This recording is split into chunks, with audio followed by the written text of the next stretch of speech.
ED CBI লেলিয়ে দিয়েছেন।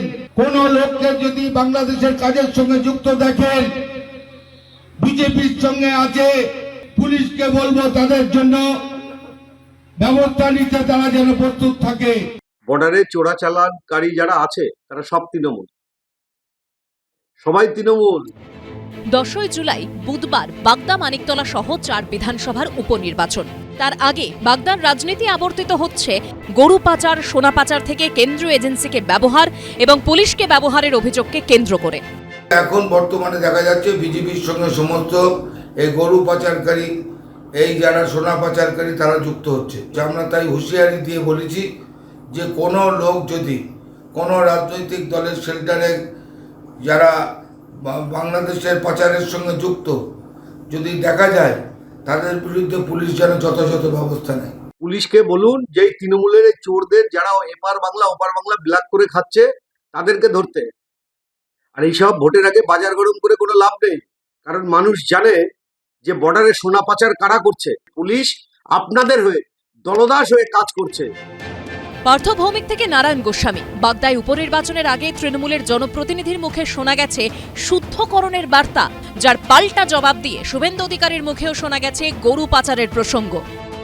তৃণমূলের কোন নেতা, কোন জনপ্রতিনিধির বিরুদ্ধে যদি আপনার কোন রাগ ও অভিমান থাকে, আমি হাত জোর করে আপনাদের কাছে বলছি, মমতা ব্যানার্জি কিন্তু কোনো অন্যায় করেনি।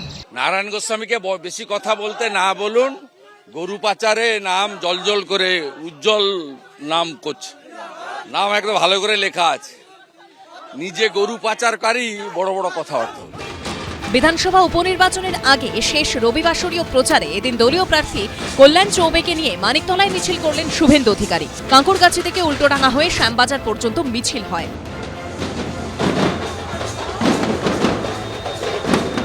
মানিকতলায় তৃণমূল প্রার্থী শক্তি পাণ্ডে জিততে চলেছে। সোমবার ভোটের প্রচারের শেষ দিন মাননীয় ক্রীড়ামন্ত্রী অরূপ বিশ্বাসের নেতৃত্বে ক্রীড়াবিদদের, ফুটবলারদের রোড শো উল্টোডাঙ্গা স্টেশন থেকে সোজা হাতিবাগান পর্যন্ত। বিপুল ভোটে তৃণমূল জিতবে, বিশ্রীভাবে বিজেপি হারবে। বিরোধী দলনেতা গোটা কয়েক লোককে নিয়ে ঘুরেছে, না ঘুরলেই পারতেন। 10ই জুলাই বিধানসভা উপনির্বাচন, ফল ঘোষণা হবে 13ই জুলাই। সমীরণ পাল, শিবাশিস মৌলিক ও সৌমিত্র রায়ের রিপোর্ট, এবিপি আনন্দ।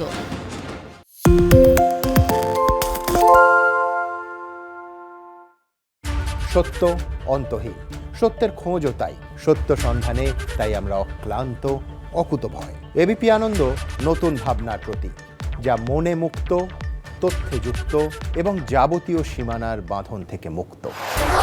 সীমা না শব্দটির মধ্যে লুকিয়ে আছে মানা শব্দটি, যেন চোখ রাঙানি এক অদৃশ্য বেড়াজাল, যা আটকে রাখে আমাদের এক ছোট্ট গণ্ডির মধ্যে।